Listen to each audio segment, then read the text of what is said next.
Zero fees embedded systems scholarship test ద్వారా 100% free seat సాధించండి.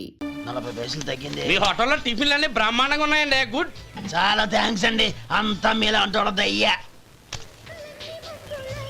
ఎరా సుబ్బారావు, ఎలాగున్నారా? బాగున్నావా? అలాగే మిగతా చిల్లర ఉండ. మిగతా చిల్లరేంది? మిగతా చిల్లర ఏందంటారండి అండి? 100 ఇచ్చాను కదా, మిగతా చిల్లర ఉండే. ఏంది జోకులు ఎత్తన్నావా? నీతో జోకులు వేయవలసిన అవసరం నాకేంటయ్యా? నువ్వేమన్నా నా బామ్మర్దివా బంధువా?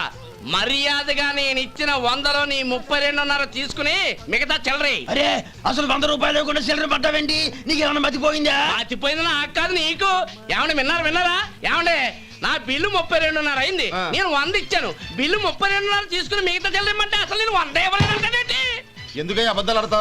ఇచ్చే బుద్ధి ఒక బసరైపోద్ది. వచ్చారంటే పెద్దరాడి తీర్పు చెప్పడానికి ముందు నువ్వు బిల్లు కట్టు. నేను బిల్లు కట్టడం ఏంటయ్యా బాబు?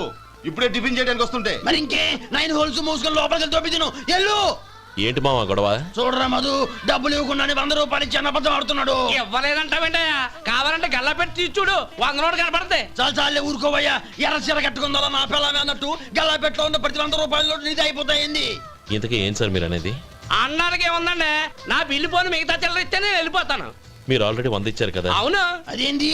ఇంకో 32.5 ఇస్తే సరిపోతుంది. ఇదేంటయ్యో తిరగాసుగా మాట్లాడుతున్నావు? నా బిల్లు 32.5 కదా. మీ బిల్ ఏది? ఇదిగో. అయ్య బాబాయ్, తెగ మాతో 32.5 నోటు 32.5 ఎలాగైందయ్యా? మీరు 100 ఇవ్వకుండానే ఇచ్చినట్టు. This is cheating. అయినా నేనంత తిన్నానన్నానికి సాక్ష్యం ఏంటి? మీరు 100 ఇచ్చారనడానికి సాక్ష్యం ఏంటి? నేనే. మీరు తిన్నారనడానికి సాక్షి నేనే. ఏయ్, నీలాంటి వాళ్ళని నా సర్వీస్ లో ఇంతమందిని చూశాను. అనవసరంగా గొడవ ఎందుకు కానీ మర్యాదగా కట్టేసి వెళ్ళు. తప్పదా? తప్పదు. ఇవ్వకపోతే మెడ తిప్పేస్తాను. సార్ నా దగ్గర డబ్బు లేదు సార్. ముందు చెయ్యదులు. ఇది ఎంత ఉంటుంది? నాకే తెలుసు. ఇది కొట్టేసిన బాబతేనా? నాకు అట్టా ఉంది. బాగుంది. అయితే నువ్వు వెళ్ళు. వెళ్తానండి. ఏయ్, ఇలాంటి చౌకబారు వేషాలు ఇంకెక్కడా వైకు.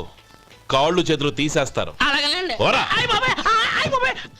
ఒరే సొంటి, మధుకి వచ్చే నెల నుంచి నెలకి జీతం 100 రూపాయలు పెంచా. నీకు వచ్చే నెల నుంచి నెలకి జీతం 100 రూపాయలు కట్ చేసి వెళ్ళి పని చూసుకుని వెళ్ళండి. మాస్టారు వస్తున్నాను ఉండవయ్యా. ఇల్లు పోస్ట్ ఆఫీసు ఒకటైపోవడంతో నా ప్రాణాలు పోతున్నాయి. ఒక టైం లేదు, పాడు లేదు.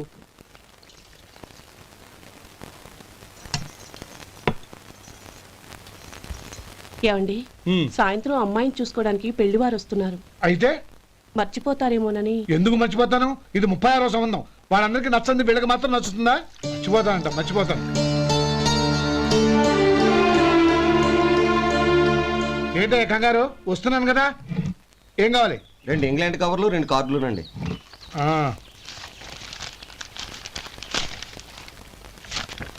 నాలుగున్నర ఇవ్వండి. ఇదిగో. అరే గోపాలం, ఏంట్రా బయట నిలబడ్డావు? లోపల రారా. ఏం లేదురా, నువ్వేదో దుమదుమలాడుతుంటే లోపలికెందుకని బయటే నిలబడ్డాను. అవును, ఎవరి మీద కేకలేస్తున్నావు? ఇంకెవరి మీద? నా పీకి గుదిబండ్లా తయారైందిగా నా కూతురు, దాని మీద. ఇప్పటి వరకు దాదాపు 40 సంబంధాలు చూశాను రా. వచ్చిన ప్రతి వాళ్ళు ముందు లడ్డూలు తిని బాగుందంటారు, తర్వాత పకోడి తిని బాగుందంటారు, తర్వాత పిల్లలు చూస్తారు, వెళ్ళిన తర్వాత ఉత్తరం రాస్తామంటారు. అంతే. మళ్ళీ తుపాకి దెబ్బ కూడా దొరకరు. కారణం ఏంటో చెప్పరు. అంతా నా కర్మ. ఏ జన్మలో ఏ పాపం చేశానో ఏమిటో. అసలు దీని జాతకంలోనే ఇది చెందుందిరా. ఎవరినన్నా ఏ లాభం? ఏంట్రా మాటలు? అమ్మాయి బాధపడదు. కొత్తగా బాధపడటానికి ఏముందిరా? తిట్టి నాకు పడి దానికి అలవాటైపోయింది. నా సంగతి సరే, ఏంటి ఇలా వచ్చావు? ఉత్తరం, మనీ ఆర్డరు, అంతేగా? రేయ్, నేను మాట చెప్తాను, నువ్వేమనుకో కదా. భలేవాడివే, చెప్పరా. సంపాదించిందంతా తమ్ముళ్ళకే ఖర్చు పెట్టకుండా నీకంటూ కొంచెం వెనకేసుకోరా. నా గురించి నీకు తెలుసుగా. నా తమ్ముళ్ళందరినీ కష్టపడి చదివించి ప్రయోజకులు చేశాను. వాళ్ళు సంపాదించడం మొదలెట్టాక నా మొహం కూడా చుట్టం మానేశారు. ఇవాళ నా కూతుర్ని కనీసం గుమాస్తాకిచ్చి పెళ్లి చేయలేని స్థితిలో ఉన్నాను. నా పరిస్థితి నీకు రాకూడదని చెప్తున్నాను. నాకు అలాంటి పరిస్థితి రాదురా. నా తమ్ముళ్ళు రత్నాలు. Let's go.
మీలో శేఖర్ ఎవరండి? నేనే. ఏ? మీకు మనీ ఆర్డర్ వచ్చింది. ఇక్కడ సంతకం పెట్టండి. ఒరే మధు, అరే శంకరం బాబాయ్ మీరా? ఆ. రే ఓ స్పెషల్ టీ బై. రండి కూర్చొని మాట్లాడుకుందాం. అలాగే. ఏంటి ఇలా వచ్చారు? ఏం లేదురా, ఆ. పట్టణం నుంచి పెద్దోళ్ళు ఎవరో వచ్చారు. మన ఊళ్ళో ఏదో ఫ్యాక్టరీ పెట్టబోతున్నారంట. తోట బంగ్లాలో దిగారు. సరే. వాళ్ళకి ఒక డ్రైవర్ కావాలంట, అందుకోసం వచ్చాను. ఆహా. అవును, అంతకుముందు నువ్వు మోటార్ ఫీల్డ్ లో పనిచేసావు కదా, నీకు తెలిసిన డ్రైవర్ ఎవరైనా ఉన్నారా? జీతం ఎంత ఇస్తారు బాబాయ్? 2000 దాకా ఇస్తారు. అయితే ఎవరో ఎందుకు, నేనే వస్తాను. ఏంటి, నీకు డ్రైవింగ్ కూడా వచ్చా? మనకు రాని పని అంటే ఏముంది బాబాయ్, తీసుకోండి. జనార్దన్ సార్. మనం కట్టబోయే ఫ్యాక్టరీ సైట్ చూడటానికి ఇంజనీర్లు వస్తున్నారు కదా సార్. స్టేషన్ కారు పంపించడం మర్చిపోకు. అలాగే సార్. శంకరం ఎవరో కొత్త డ్రైవర్ వస్తాడని చెప్పాడు, అతని కోసమే చూస్తున్నాను. ఒకవేళ రాకపోతే నేనే వెళ్ళి తీసుకొస్తాను. గుడ్. ఎవరో చూడు. Okay sir. సార్ నమస్కారం సార్.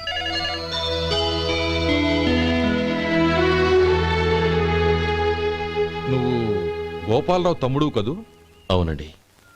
నేను ఆ రోజే మీ అన్నయ్యతో చెప్పానే, పెళ్లి విషయంలో నా నిర్ణయం మారదని. ఎందుకు వచ్చావు? నేను అందుకు రాలేదండి. మీకు డ్రైవర్ కావాలని శంకరం బాబాయ్ చెప్పారు, ఆ పని కోసం వచ్చాను. ఓ ఐ సీ. లైసెన్స్ ఉందా? ఉందండి. ఓకే, ఆ కార్ తీసుకుని స్టేషన్కి వెళ్ళు. నీ కూడా మా పిఏ వస్తాడు. అలాగే సార్. ఇంకో విషయం, నువ్వు ఎవరివి ఏమిటన్నది ఎట్టి పరిస్థితుల్లోనూ మా అమ్మాయికి తెలియకూడదు. అర్థమైందా? అలాగే సార్. వెళ్ళు.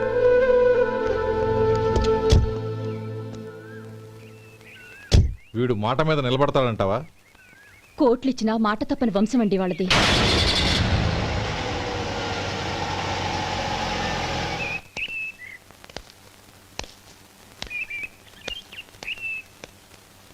నానమ్మ బియ్యం అక్కడ లేవే, ఇక్కడ ఉన్నాయి. ఆ మాత్రం నాకు తెలీదా? కింద పడ్డ బియ్యాన్ని ఏరుతున్నాలే. అవును, పొద్దెక్కింది, మీకు భోజనాలు వడ్డించేయమంటారా? సుబ్బారావు గారి దారిలో కనిపించారు నానమ్మ. ఆయన భోజనానికి పిలిచాను. ఆయన వచ్చాక అందరం కలిసి భోజనం చేస్తాం. అలాగేలే. అమ్మా ఆ, రండి బాబు రండి, మీకోసమే ఎదురు చూస్తున్నాను. ఏమిటి బాబు ఆలోచిస్తున్నారు? ఇది మీ సొంత ఇల్లు అనుకోండి. రండి బాబు రండి రండి. అదేంటమ్మా అడుక్కునే లోపల తీసుకొచ్చావు? ఎవరు అడుక్కునేవాడు? ఆయన మన అతిథి. అతిథికి సేవ చేసుకోవడం ఎంతో పుణ్యం. అతిథి దేవో భవ అన్నారు, ఎప్పుడు వినలేదా? నీకు ఇష్టం లేకపోతే చెప్పు, పంపించేస్తాను. అంతేగాని అడుక్కునేవాడు బిచ్చగాడని నువ్వేమో అవమానం చేయక్కర్లేదు. మీరు రండి రండి. అమ్మా భిక్ష వేయండి అమ్మా. చే వేదవ సచ్చినోడా, అమ్మా భిక్షమయ్యని ముందే అనుంటే అసలు నిన్ను లోపలికే తీసుకెళ్లేదని కాదు. అమ్మా అని అంతటితో కట్ చేసావు. పోవతలకి మళ్ళీ చుట్టుపక్కల కనబడ్డావో కాళ్ళు చేతులు విరగొడతాను, జాగ్రత్త. రే ఎక్కడున్నావురా? ఇక్కడ ఉన్నానమ్మా. నేను బియ్యం ఎక్కడ ఆరబోసాను? ఎంత పోసారమ్మా? నన్ను అక్కడ తీసుకెళ్ళు. మరి భిక్ష పెడతారమ్మా? ముందు తీసుకెళ్ళరా చెప్తాను. రండమ్మా ఆ. రండి రండమ్మా. ఇదిగో అమ్మా, బియ్యం ఇక్కడే ఉన్నాయి. అబ్బో నాకు తెలుసులే. అమ్మా బిచ్చం వేయండి అమ్మా. ఒరే ముందు నా కర్ర ఎక్కడుంది అందుకోరా ఇలా. ఇదిగోండమ్మా. ఏమడిగా? బెచ్చమమ్మా. భిక్షమా? భిక్షం కావాలండి, భిక్షం భిక్షం. పొద్దున్నే నా పరువు తీసావు కదరా. భిక్షం అంట భిక్షం. నానమ్మా.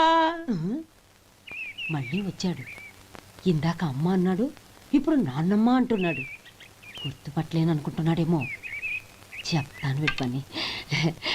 ఒరే ఇలా రారా. ఏంటి నానమ్మా? దగ్గరికి వచ్చావా? ఒక్కసారి మోసం చేసి గొంతు మార్చి నాన్నమ్మ మళ్ళీ మోసం చేస్తావా? నేను గుర్తుపట్టలేదనుకున్నావా? మళ్ళీ ఇటు పక్క వచ్చావా? కాళ్ళు విరగొడతాను, జాగ్రత్త. నానమ్మా వాడు ఎవడనుకుంటున్నావు? మన సొంటిగాడు. నాకు తెలియదేంటి, వాడు చేసిన ఏదో పనికి కొట్టక ముద్దెట్టుకుంటారా? లే గోపి, ఎందుకైనా మంచిది నువ్వు ఇక్కడే ఉండు. ఆ సుబ్బారావు గారు వచ్చినా ఇదే సన్మానం చేయగలదు. అలాగే అన్నయ్య.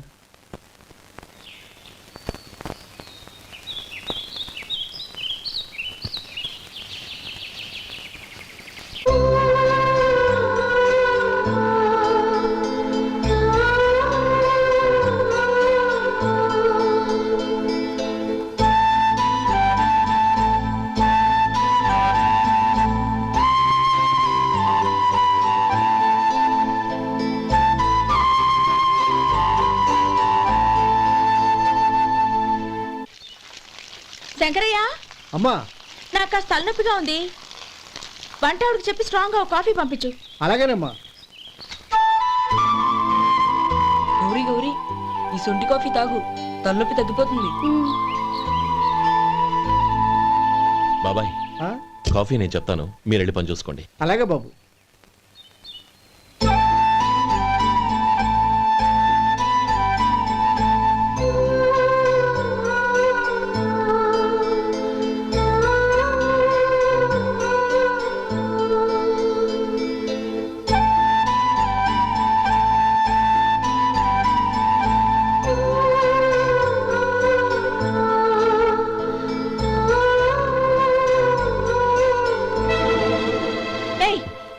ఎవరు నువ్వు? నేను కొత్తగా వచ్చిన డ్రైవర్ని. మీరు కాఫీ కావాలన్నారంట, తీసుకొచ్చాను. బుద్ధి జ్ఞానం లేదు. లోపలికి వచ్చేటప్పుడు తలుపు కొట్టి రావాలని తెలీదు. క్షమించండి, పొరపాటు అయిపోయింది. సరే సరే, అక్కడ పెట్టేళ్ళు.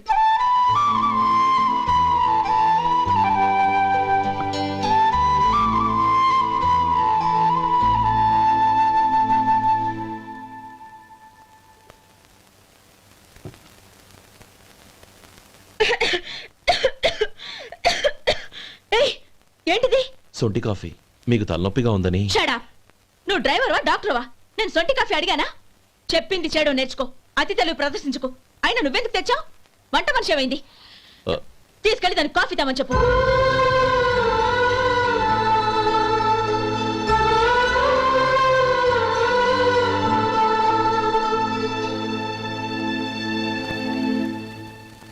ఏమయ్యా మసాలా వడ ఉందా? లేవు. పొద్దున్న 500 వడలేసాం. కాలేజీలో స్ట్రైక్ అని తీసుకెళ్లారు. కాలేజీ స్ట్రైక్ కి మసాలా వడకి సంబంధం ఏంటి? కొట్టారంటే తల పగలొద్దు. మా హోటల్ వడలంత స్ట్రాంగ్. ఒకే ఒక వడుంది, తెమ్మంటావా? అమ్మో వద్దు, దోశ చాలు. బతికిపోయాడు.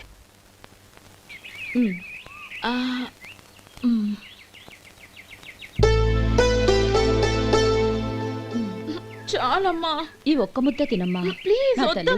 ఈ ఒక్క ముద్ద.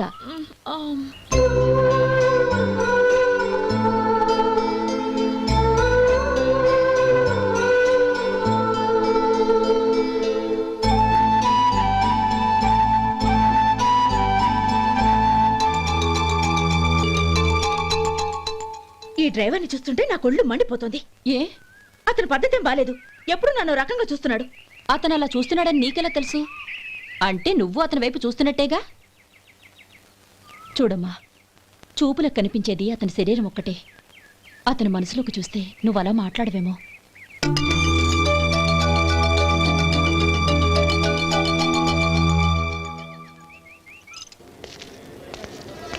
నమస్తే పెద్దాయనా. నమస్తే. ఏంటి ఎప్పుడు ఇంట్లోంచే కదలరు? ఎక్కడికి బయలుదేరారు? చిన్న తమ్ముడు పట్నంలో డాక్టర్ చదువుతున్నాడు కదా, ఆ. వాడిని చూసొద్దామని. అలాగా, మంచిది, వెళ్ళండి. వస్తానండి. రారా. కదా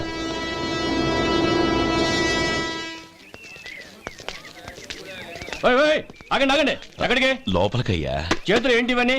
జంతికలు, చెకోడీలు, లడ్డూలు. ఏంటయ్యా ఇవి అమ్ముకోవడానికి ఇదేమో టూరింగ్ ట్యాక్స్ అనుకున్నావా? మెడికల్ కాలేజ్, వెళ్ళండి వెళ్ళండి. అది కాదు బాబు, ఈయన తమ్ముడు ఈ కాలేజీలో చదువుతున్నాడు. ఓహో, ఈయన గారు తమ్ముడు ఈ కాలేజీలో చదువుతున్నా అంటే మీరు నమ్మాలి. ఎవయ్యా మీకు ఎలా కనపడుతున్నాను నేను? వెళ్ళండి వెళ్ళండి. అది కాదయ్యా, నేను చెప్పేది కాదు.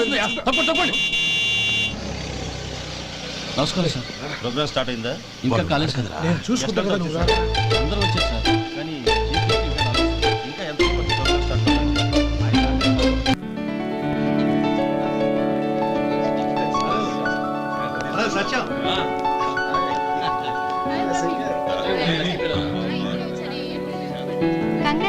Thank you so much. రే శేఖర్, కంగ్రాట్స్ రా, అద్దరు కొట్టా సార్. ఒరే గోపాలం, నీ తమ్ముడిని అందరూ పొగుడుతున్నారా? ఒకవేళ ఫస్ట్ క్లాస్ వచ్చిందేమో. మరి ఊరికే పొగుడతారా? నా తమ్ముడంటే ఏమనుకున్నావు? శేఖర్, మా డాడీ రా, కమిషనర్ ఆఫ్ పోలీస్. నమస్కారం. నా friend Sekhar. Congratulations my boy. Thank you sir. ముందుకెళ్దాం పదరా. రేరే వద్దురా. ఏ తమ్ముడు డాక్టర్ చదవడం మనకి గర్వంగా ఉండొచ్చు కానీ ఈ పల్లెటూరుని తన అన్నయ్య అని చెప్పుకోవడానికి వాడికి ఇబ్బందిగా ఉంటుంది. పైగా వాడి చుట్టూ పెద్ద పెద్ద వాళ్ళంతా ఉన్నారు. ఇలా దూరం నుంచి చూద్దాం. డియర్ స్టూడెంట్స్, మన కాలేజీ రజతోత్సవం జరుపుకునే ఈ సందర్భంలో మన కాలేజీ అంతా గర్వపడే విషయం, మీరందరూ ఆనందించే విషయం ఒకటి చెప్తాను వినండి. మన final year student mister Shekhar eradication of cancer in the new millennium అనే విషయం మీద ఒక అనలిటికల్ ఆర్టికల్ రాశారు. ఆ పేపర్ను all India medical council approve చేసింది. ఆ స్టూడెంట్ని, మన కాలేజీని కూడా అభినందిస్తూ నిన్ననే ఒక లెటర్ వచ్చింది.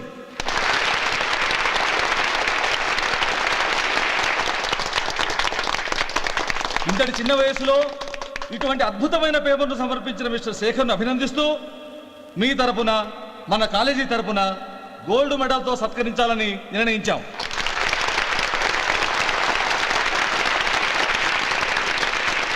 Mister Sekhar, please come on to the dais.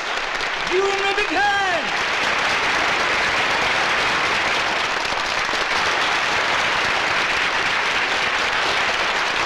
Congrats my boy. Thank you sir.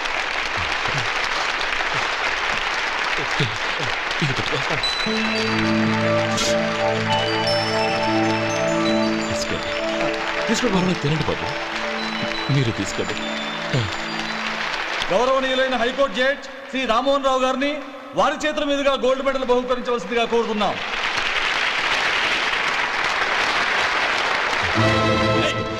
మిమ్మల్ని లోపల రావద్దంటే నాకు కళ్ళు కప్పి లోపలికి వస్తారా? పోయింది బయటికి. అది కాదు బాబు, ఒక్క నిమిషం చూసి వచ్చేస్తాం. అమ్మిని చాలవా? నడవండి బయటికి. అమ్మడం కాదు. నడవండి. ఆడిటోరియంలో లడ్లు అమ్ముతారు సార్. ఇదేమన్నా బస్ స్టాండ్ అనుకున్నావా? బయటికి లేదండి, అలాగే. చంద్రం, చంద్రం, నేను చెప్పేది విను. చంద్రం, గొడవ వద్దు చంద్రం.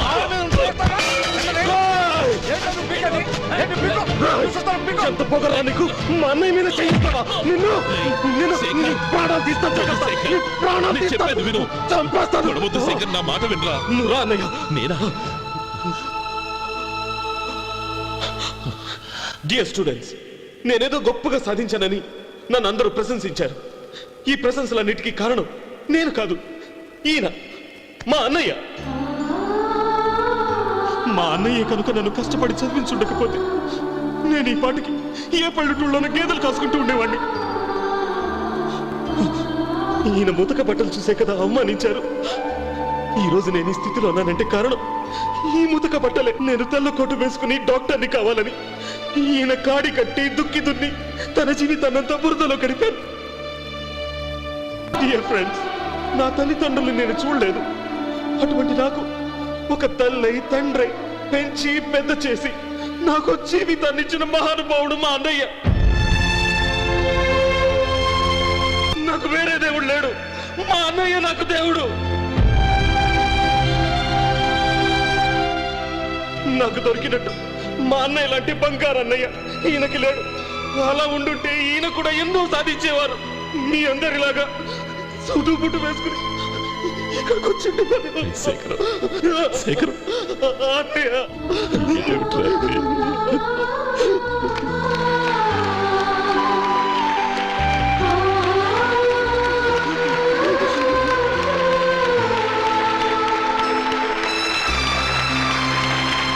శేఖరం, ఎలా?